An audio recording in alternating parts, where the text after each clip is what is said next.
Kita tak buat pertukaran lah. Rumah akan buat pertukaran sendiri. Assalamualaikum, selamat pagi. Hari ni kita cek masalah wiring lah. Kita cek adalah pemasangan RCCB terbalik Saya dah cabut dah katap TMB tu. Ni supply masuk pergi kat sini, dia pergi kat neutral, nampak?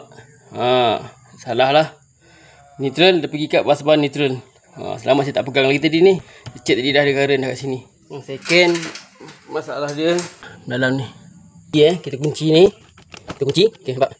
Kita kunci. Nampak? Tapi yang ni boleh tercabut. Tang wire ni dekat belakang sini. Depan belakang. Banyak kesalahan ni. Cek lampu ni semua ada supply Kita tak buat pertukaran lah. Tuan rumah akan buat pertukaran sendiri. Dia tak nyala, sehingga kita dah nyalakan. Wire hitam dia terkeluar. Jadi dia kena kat body tu, dia shorting tu, dia trip kat sana.